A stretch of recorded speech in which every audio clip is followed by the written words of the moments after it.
ദൃശ്യം 3 ആദ്യ ദിനം തന്നെ ബോക്സ് ഓഫീസ് ഇളക്കി മറിച്ചിരിക്കുകയാണ്. ഇന്ത്യ ഗ്രോസ് ആയിട്ട് ടോട്ടലായിട്ട് ഡേ 1 ദൃശ്യം 3 നേടിയിരിക്കുന്നത് 18,63,00,000 രൂപയാണ്. കേരള ബോക്സ് ഓഫീസിൽ നിന്ന് ദൃശ്യം 3 ആദ്യ ദിനം നേടിയത് 10,83,00,000 രൂപയായിരുന്നു.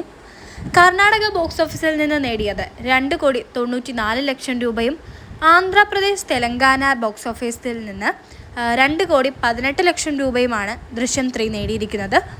തമിഴ്നാട്ടിൽ നിന്ന് 1,30,00,000 രൂപയും റെസ്റ്റ് ഓഫ് ഇന്ത്യയിൽ നിന്ന് 1,38,00,000 രൂപയുമാണ് ചിത്രം നേടിയിരിക്കുന്നത്.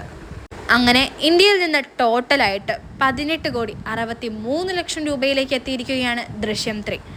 ഡേ 1 പ്രീസെയിൽ കളക്ഷൻ എന്ന് പറഞ്ഞു കഴിഞ്ഞാൽ 35 കോടിയായിരുന്നു. പ്രീസെയിലൂടെ ആദ്യ വാരം 48 കോടിയിലേക്ക് എത്തുകയും ചെയ്തിരുന്നു. അങ്ങനെ ദൃശ്യം 3 ഇപ്പോൾ തന്നെ 100 കോടി ക്ലബിലേക്ക് ഇടം പിടിച്ചിരിക്കുകയാണ്. ഇപ്പോൾ ഇതാ രണ്ടാമത്തെ ദിവസം മാത്രമേ ആയിട്ടുള്ളൂ. അപ്പോഴേക്കും 100 കോടി എത്തിയെങ്കിൽ ഇനിയുള്ള ദിവസങ്ങളിലെ കളക്ഷൻ നമ്മൾ പ്രതീക്ഷിക്കുന്നതിലും അപ്പുറം തന്നെയായിരിക്കും. കാരണം ഇത് ലാലേട്ടനാണ്. ജോർജ് കുട്ടിയായി ലാലേട്ടൻ വരുമ്പോൾ അതൊരു വേറെ ലെവല് തന്നെയാണ്. ദൃശ്യം ഫ്രാഞ്ചൈസിയിലെ 3ാമത്തെ ചിത്രമാണ് ദൃശ്യം 3. അതാണെങ്കിലോ തൂക്കുകയാണ്. ബോക്സ് ഓഫീസ് ഇളക്കി മറിച്ചുകൊണ്ട് പുതിയ റെക്കോർഡുകൾ സൃഷ്ടിച്ചുകൊണ്ട് മുന്നോട്ട് പോയിക്കൊണ്ടിരിക്കുകയാണ് ദൃശ്യം 3. ജോർജ് കുട്ടിയെ ഓരോ മലയാളി പ്രേക്ഷകരും മനസ്സുകൊണ്ട് ഏറ്റെടുത്തതാണ്.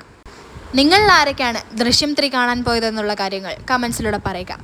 കൂടെ ലൈക്കും ഷെയറും സബ്സ്ക്രൈബും ചെയ്ത് സപ്പോർട്ട് ചെയ്യാൻ മറക്കല്ലേ. ദൃശ്യം 3യുടെ വേറെ വിശേഷങ്ങളും ഡീറ്റെയിൽസുമായി വീണ്ടും അടുത്ത വീഡിയോയിലൂടെ കാണാം.